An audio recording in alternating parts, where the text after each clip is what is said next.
வணக்கம் friends. So இன்றைக்கி வந்து பார்த்தீங்கன்னா ஒரு சூப்பரான ஒரு இன்ஃபர்மேஷன் தான். அதாவது நடந்து முடிஞ்ச தேர்தலில் வந்து பார்த்தீங்கன்னா உண்மையிலேயே டிவிக்கே எங்கெங்கெல்லாம் பிளேஸு கோட்டை விட்டுது, அதனால் வந்து பார்த்தீங்கன்னா இன்றைக்கி பெரும்பான்மை நிரூபிக்க வேண்டிய நிலைமைக்கு தள்ளப்பட்டிருக்குங்கிற ஒரு விஷயமும் பார்க்க போகிறோம். அதே போல் டிஎம்கே எந்தெந்த இடத்த அதிகமாக விட்டுட்டாங்க, அதற்கான காரணமும் என்ன, அதே போல் வந்து பார்த்திங்கன்னா டிவிகே வந்து எங்கே வந்து அவங்க எந்த இடத்த அவங்க எடுத்திருக்க வேண்டிய விஷயம், அதாவது அங்கே கிட்டத்தட்ட ஒரு 33 இடத்த வந்து தூக்கியிருக்க வேண்டியது, அதையும் எப்படி கோட்டை விட்டுட்டாங்க அப்படிங்கிறத பற்றி இந்த வீடியோவில் வந்து நம்ம பார்க்கலாம். ஸோ ஃபஸ்ட்டு வந்து டிஎம்கே வாஷ் அவுட் ஆனது அப்படின்னு சொல்லி வந்து பார்த்தீங்க அப்படின்னா கிட்டத்தட்ட செங்கல்பட்டில் வந்து பார்த்தீங்கன்னா ஒரு 7 அவுட்டு, அதாவது டிஎம்கே வாஷ் அவுட், எங்கேயுமே ஜெயிக்கல. எந்தெந்த ஏரியான்னு பாருங்கள்: செங்கல்பட்டு, தருமபுரி, ஈரோடு, காஞ்சிபுரம், நாமக்கல், ராணிப்பேட், சேலம், வேலூர், கிட்டத்தட்ட 53 இடங்கள் வந்து பார்த்திங்கன்னா இவங்க ஒன்று கூட ஜெயிக்கல.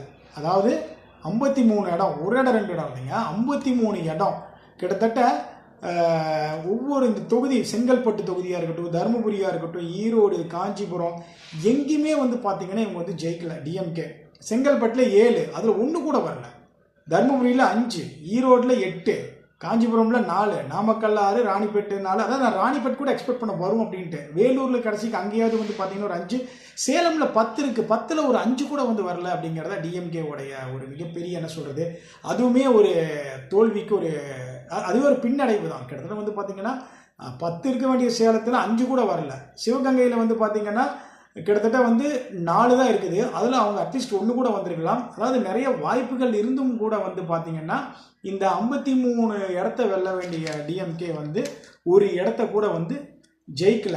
கிட்டத்தட்ட வாஷ் அவுட் அப்படிங்கிற ஒரு விஷயத்துக்கு வந்து பார்த்தீங்க அப்படின்னா இந்த தொகுதி எல்லாமே வந்து percentage of the vote DMK வாங்கியிருந்தாலும் கூட வெற்றிங்கிறது ஒன்றுமே வரல. ஆனால் ஓட்டு ஓரளவுக்கு வாங்கியிருக்காங்க, அது நம்ம இல்லைன்னு சொல்லிட முடியாது. ஆனால் வெற்றி வாய்ப்பை வந்து அவங்க தக்க வச்சுக்கல. ஸோ இரஸ்பெக்டிவ் ஆஃப் இந்த வாஷ் அவுட்டுக்கு வந்து பார்த்தீங்கன்னா டிஎம்கே வாஷ் அவுட்டுக்கு டிவிகே வந்து அண்டு ஏடிஎம்கே வந்து அந்த இடத்த வந்து அக்வயர் பண்ணிட்டாங்க, எடுத்துட்டாங்க. ஓகேங்களா?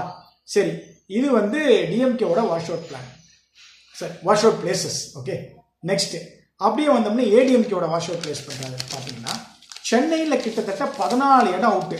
பாருங்கள், சென்னையில் 14 இடம் வந்து அவுட்டு. சென்னையில் வரவே இல்லை ஏடிஎம்கே. 14 இடத்துல ஒன்று கூட வரல. பாருங்கள், ஒன்று கூட இல்லை. அதே போல் என்னென்னா இதில் மதுரையில் வந்து பார்த்தீங்கன்னா 10 இடத்துல ஒரு இடம் கூட வந்து இவங்க வரல ஏடிஎம்கே. அதே போல் மயிலாடுதுறையில் 3, பெரம்பலூரில் 2, ராமநாதபுரத்தில் 4, சிவகங்கையில் 4, தஞ்சாவூரில் 8, தேனியில் 4, தூத்துக்குடியில் 6. ஸோ எனக்கு தெரிஞ்சு என்ன சொல்றது, விருதுநகரில் 7. இது எந்த கிட்டத்தட்ட பாருங்களேன் 66 இடம் வந்து லாஸ். 66 இடம், ஆல்மோஸ்ட் 66 ஆஃப் சீட்ஸ் வந்து பார்த்தீங்கன்னா ஏடிஎம்கே வந்து ஜெயிக்கவே இல்லை. எவ்வளோ தொகுதின்னு மட்டும் பாருங்கள் விட்டு போனது: 1, 2, 3, 4, 5, 6, 7, 8, 9, 10, 11 தொகுதி. கிட்டத்தட்ட 11 தொகுதியில் அவங்க ஒரு சீட்டு கூட ஜெயிக்கல. அப்போ 66ங்க எங்கே நிற்குது பாருங்க. என்னன்னு சொல்றது, சொல்ல போனால் சென்னையில் டிவிகேவும் டிஎம்கேவும் வந்து சீட்டு வந்து ஜெயிச்சாங்க, பட் மெஜாரிட்டியாக அங்கேயும் டிவிகே அக்வயர் ஆயிடுச்சு. ஸோ மூணாவதாக வந்து பார்த்தீங்கன்னா டிவிகே எங்கே தோத்துச்சு, எங்கே வந்து விட்டுச்சு அப்படின்னு சொல்லிட்டு பார்க்கலாம். மெயினாக வந்து என்னென்னு வந்து பார்த்தீங்கன்னா அரியலூரில் 2 சீட்டு விட்டாச்சு, கன்னியாகுமரியில் 6, நாகப்பட்டினத்தில் 3, தென்காசியில் 5, அதே போல் நீலகிரியில் ஒரு 3, திருவாரூரில் 4, விழுப்புரமில் 7, அதுக்கப்புறம் மயிலாடுதுறையில் 3. ஸோ என்ன சொல்கிறது, இந்த 1, 2, 3, 4, 5, 6, 7, 8 கிட்டத்தட்ட ஒரு 8 இடத்த வந்து விட்டுட்டாங்க. Comparing to ADMK and DMK, TVK வந்து தோத்த தொகுதிகள் அப்படிங்கிறது உங்களுக்கு கம்மி தான். ஸோ அதில் எந்த ஒரு டவுட்டும் இல்லை. இதுலேயுமே அவங்க விட்ட இடங்கள் வந்து பார்த்தீங்கன்னா கிட்டத்தட்ட 33 இடத்த வந்து விட்டுட்டாங்க. இதில் ஒரு 10 அடிச்சிருந்தா சோழி முடிஞ்சிருக்கு, வெறும் 10. பட் தளபதி விஜய் அவர்கள் வந்து பார்த்தீங்க அப்படின்னா முதல் போட்டதே விழுப்புரம் தான் அவர் போட்டார். பட் விழுப்புரத்தையே அவர் ஒன்று கூட எடுக்கல அப்படிங்கிறத. But percentage of vote is fine. But இருந்தாலும் வந்து பார்த்தீங்கன்னா இதை எல்லாமே காங்கிரஸ், அதாவது டிஎம்கேவும் ஏடிஎம்கேவும் வந்து இதில் பகிர்ந்துக்குச்சு. அப்போ பாருங்களேன், டிஎம்கே வாஷ் அவுட் ஆன இடத்துல வந்து பார்த்தீங்கன்னா TVK ADMK majority TVK, ADMK wash out ஆன இடத்துல மெஜாரிட்டி வந்து டிஎம்கே, டிவிகே கம்மி. அதே போல் டிவிகே வாஷ் அவுட் ஆன இடத்துல வந்து பார்த்தீங்கன்னா டிஎம்கே கொஞ்சம் கம்மி, ஏடிஎம்கே கொஞ்சம் எடுத்துட்டாங்க. ஸோ சொல்லப்போனால் அங்கே இங்கே அப்படி வந்து மாறி மாறி தான் இந்த ஓட்டுகள் எல்லாமே வந்து விழுந்திருக்கு. இதில் நான் ஒரு விஷயத்த சொல்லிட்டு முடிக்கிறேன். 35%ல் 23% வந்து பார்த்தீங்கன்னா ஜென்சி ப்ளஸ் லேடிஸ் இவங்களுடைய ஓட்டு தான் அதிகமாக விழுந்திருக்கு. ஸோ இந்த ஆட்சியில் மிகப்பெரிய ஒரு மாற்றம் வரக்கான காரணம், டிவிகேக்கு பெருமளவில் வர்றதுக்கான ஒரே ஒரு காரணம், இன்றைய ஜென்சி பசங்க வந்து மொத்தமாக வந்து திராவிடத்தை அவங்க வந்து விரும்பலை அப்படிங்கிறத விட அது அவங்களுக்கு கம்ஃபர்ட்டாக இல்லை, அதனால் அதை வந்து விட்டுட்டாங்க. அதுதான் வந்து இந்த நம்பர் 1. நம்பர் 2 வந்து பார்த்தீங்கன்னா இன்னும் 65% நம்ம இவங்க யாருன்னு வந்து பார்த்தீங்கன்னா மற்ற மக்கள் எல்லாமே வந்து திராவிடத்தை வந்து இன்னும் நம்புகிறாங்க. ஸோ இதுதாங்க அஜந்தா. ஓகே, நான் மோஸ்ட்லி கவர் பண்ணி நினைக்கிறேன். அதாவது டிஎம்கே, ஏடிஎம்கே, டிவிகே எங்கே இடத்த விட்டாங்க அப்படிங்கிறதும், அதே நேரத்தில் பர்சன்டேஜ் ஆஃப் ஓட்டு வந்து அதிகமாக விஜய் அவர்களுக்கு வரக்கான காரணம் வந்து பார்த்தீங்கன்னா ஜென்சி ஆடியன்ஸ் ப்ளஸ் மகளிர்கள் ஓட்டு தான்.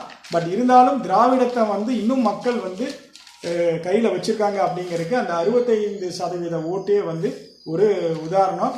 அதே நேரத்தில் அடுத்த ஜென்ரேஷன் 5 வருஷம் கழித்து வரும்போது நான் ஒரு விஷயத்த சொல்லிட்டு முடிக்கிறேன். இப்போ நம்ம பையன் பொண்ணு அதெல்லாம் வரும்போது வந்து பார்த்தீங்கன்னா இன்னும் ஜென்சியோடைய ஆதிக்கங்கள் அதிகமாக இருக்கும்போது இந்த 65% 45% வளர்க்கான வாய்ப்புகள் இருக்குது. ஸோ திராவிடம் வந்து ஒரு கம்ஃபர்ட்டாக வரல அப்படின்னு வந்து மக்கள் ஜென்சி ஆடியன்ஸ் விரும்புகிறாங்க அப்படிங்கிற மாதிரி இருந்தாலும் கூட, பட் எனக்கு தெரிஞ்சு இதுவே திராவிட கட்சியில் விஜய் இருந்தால் விஜய்க்கு ஜெயிச்சிருப்பார். So the centre of attraction and point வந்து பார்த்தீங்கன்னா விஜயால் மட்டுமே தான் இந்த ஜென்சி ஆடியன்ஸ் வந்து இந்த ஓட்டை பதிச்சிருக்காங்க அப்படிங்கிறதுல எந்தவித இதுவும் கிடையாது, அதாவது எந்தவித சந்தேகமும் கிடையாது. பட் அதே நேரத்தில் திராவிடம் இருந்தால் மட்டும்தான் தமிழ்நாட்டில் வந்து ஒரு கட்சி வந்து ஒரு ஆளுமையும் பெற முடியும் அப்படிங்கிறதும் வந்து இந்த தேர்தல் வந்து உணர்த்தி இருக்குது. அது ஆரம்பத்திலிருந்து பண்ணியிருக்காங்க. பட் ஜென்சி ஆதிக்கம் இருந்தாலும் கூட திராவிடம் இருந்தால் மட்டும்தான் இது வந்து சாத்தியம், அதாவது கட்சிகள் வந்து ஆட்சி அமைக்க முடியும் சாத்தியம். அதனால தான் சீமான் அவர்கள் என்டிகே தமிழ் அப்படின்னு ஒரு விஷயத்தையே வச்சுட்டு, தமிழர்கள் அப்படின்னு வச்சுட்டு வந்தாலும் கூட இவர் திராவிடத்தை சரியான முறையில் வைக்கலாங்கிறதா வந்து எல்லாத்தோடைய ஒரு குற்றச்சாட்டு. சரிங்க, எது எப்படியோ இன்னும் நிறையா அரசியல் தகவலுடன் நம்ம சேனலில் வருது, மறக்காமல் பாருங்கள். நன்றி, வணக்கம், தேங்க்யூ.